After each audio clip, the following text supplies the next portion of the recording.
Welcome, champions, to the next overview and tier list ranking, featuring the newest champion. This is where we'll break down their mechanics and place them in my overall tier list for every champion in the game. Before that, you know I got to do it, just a reminder that I'm streaming on Twitch. And if you're catching this video when I published it, I'll be live right now, probably talking about the new champion. Stop on in and say hi, and maybe be graced with the presence of my cat. Anyway, this time around we have a new Evergreen Champion, not tied to any event, but rather unlocked through progression within the game itself. The last Evergreen we were graced with was Commodore Crux 1 year ago, and now we have Wren, the neutral good, dwarf slash tabaxi slash warforged, monk slash barbarian slash sorcerer, serving your group as a support slash DPS slash tanking slash debuffing champion in Seat 3. And yeah, she counts as all of them. Why, you ask? Well, let's break her down. Because of how this champion works, we're going to go a bit out of order for how we normally break down champions. We're starting with her specializations, because this is where all those races and classes come into play, and change her playstyle, including attacks and formation abilities, depending on which you choose, as she has the ability to glitch into one of 3 forms. The first is her Dwarf Monk, which leans into her DPS role. When you choose this, she will unlock her Astral Self Ultimate, which will manifest her astral form for 15 seconds, where when she attacks, she deals 1 hit to all nearby enemies for ultimate damage. Her base attack in this form will prioritize the most damaged enemy for a single hit. She will also gain +4 to her dexterity and +4 to her wisdom ability scores. Her second form is a Tabaxi Barbarian, which leans into her tanking role. She will unlock the Colossal Rage Ultimate, where she grows in size for 15 seconds, where all enemies target her if possible, and she takes 50% less damage from all attacks for the duration. She will gain 20 Overwhelm, and her base attack will deal 1 hit to the closest enemy. Wren also gains +4 to her Strength and Constitution ability scores when taking this pick. Her third and final form is Warforged Sorcerer, which leans into her debuff role.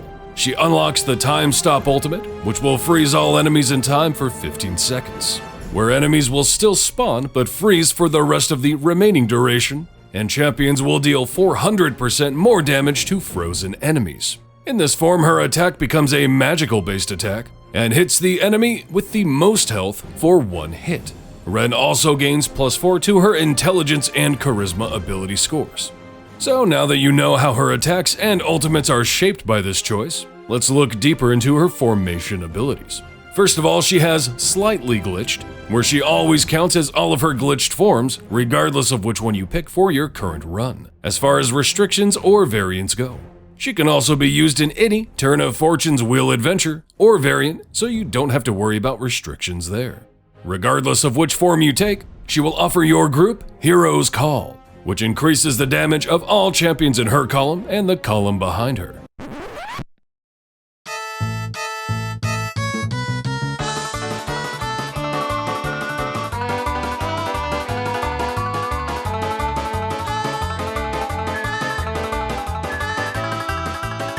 She has multiple ways to increase how much this will buff your formation. First of all, she has Experienced Incarnation, which works like Crux does with the Xerxes campaign, where Wren will increase the effect of Hero's Call by 100% for each Turn of Fortune's Wheel Adventure, variant, or Patron variant completed, stacking multiplicatively.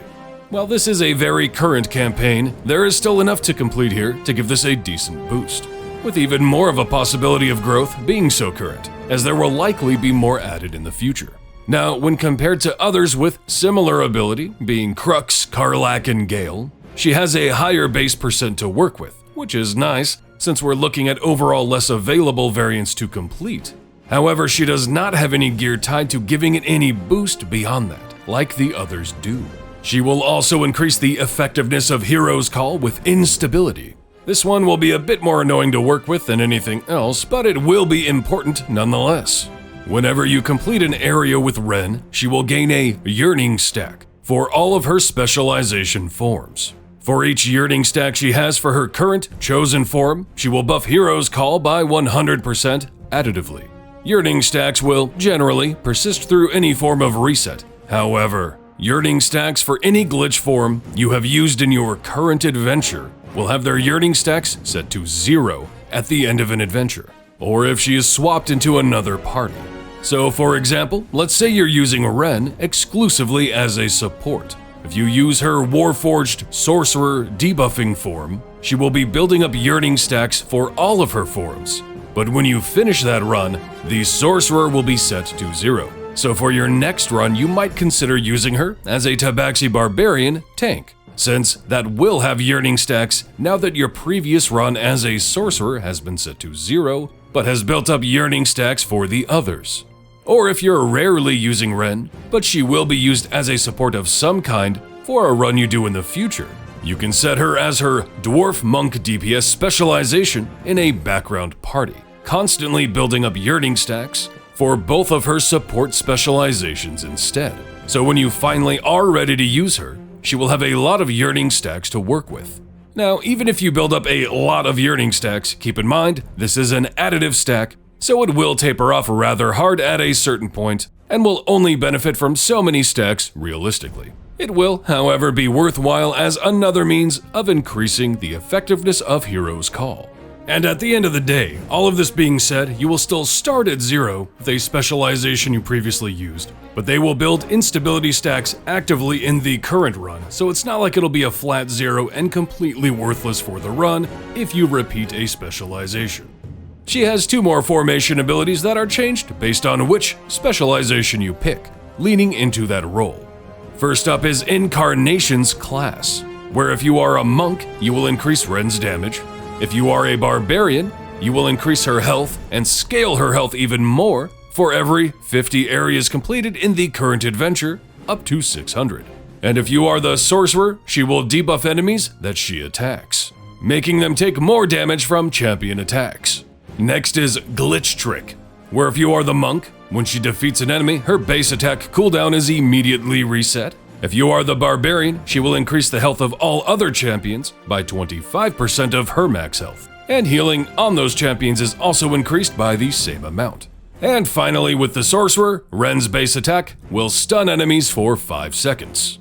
Her equipment is fairly standard and leaves a bit to be desired. First one for all damage, then one for Hero's Call, one for instability, one for Incarnation's class, then ultimate attack damage and ultimate cooldown. We're not looking at any kind of pre-stack scaling here, and having ultimate damage instead of further buffing experienced Incarnation is unfortunate, but we're looking at an Evergreen who will still reach decent numbers anyway. Her feats are really basic at the end of the day, some self-damage, health, all damage, overwhelm, and a few rares for each of her abilities. Do note there is a feat for experienced Incarnation here at least, since there is no equipment for it. Her achievement is rather simple, and will just take a bit of time using her in each of her forms. She will need to reset her base attack cooldown with Glitch Trick on Monk 10,000 times, while also growing in size with Barbarian's ultimate 100 times, and debuffing enemies as a sorcerer 10,000 times. Now a big thing to talk about with Wren is unlocking her. As a new Evergreen, that means you need to advance to a certain stage of the game and complete certain adventures and their variants to unlock them. In this case, you need to complete the adventure Titan on the Town in the Turn of Fortune's Wheel campaign, then the variant Clockwise Through the Great Wheel, which is somewhat of a hard variant, but it was nerfed and has now become much easier. It will still require a decent roster, and you'll be restricted in what champions you can use based on the area and champion alignments.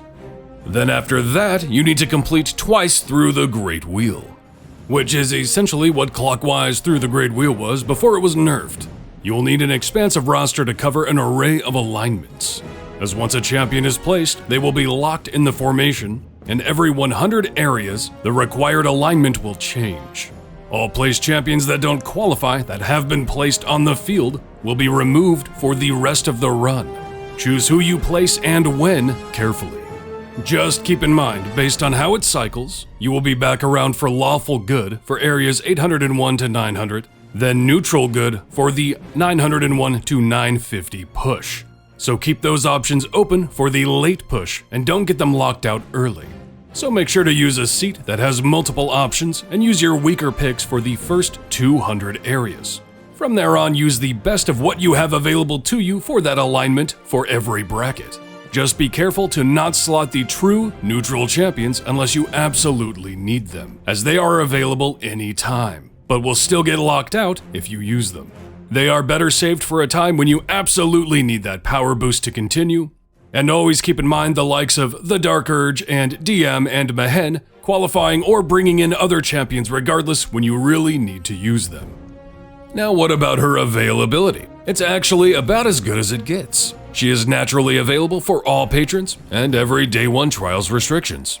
No feats needed. But then the question is, who does she work with? As a DPS with a positional, it would be great to consider her for Artemis, but we can't, as they share a seat. Now she is a sorcerer, so there is the potential of using her in the absolute adversary team to make the Dark Urge qualify better for the sorcerer tag with Will's folk hero, which is generally received through Valentine. But again, she's in seat 3, which holds Dynahair, who has a Ceramorphosis feat, and she'll count for Will's folk hero with each of her race and class options. Though honestly that shouldn't be too much of a problem, as the absolute adversaries shouldn't have to worry about overlapping Dwarf, Tabaxi, Warforged, Monk, Barbarian, and Sorcerer. The only ones counted should be Barbarian with Karlach and Sorcerer with the Dark Urge, but depending on restrictions, that might change. Considering her for other champions, she can work fine with Warduke, having a positional at least. But she is not evil and only offers 1 positional, so maybe not ideal. She can reach above 16 strength for Krond, as long as you take her Barbarian specialization for that extra strength.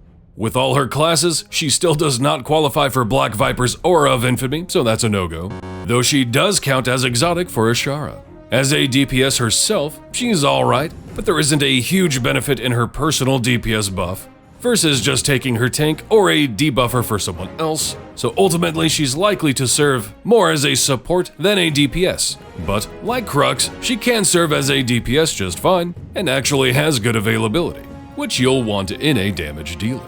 As far as her tier ranking goes, I'm putting her in the A-. She is a great overall champion, though might be hard for a lot of players to unlock, and she doesn't fit perfectly in a lot of formations, but she is pretty good. Great numbers overall with not the greatest scaling, but from Evergreens, she's about what we'd expect.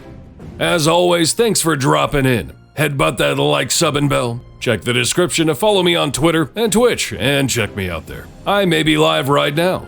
But that's enough of that. More importantly than anything else, have a hell of a time out there, champion.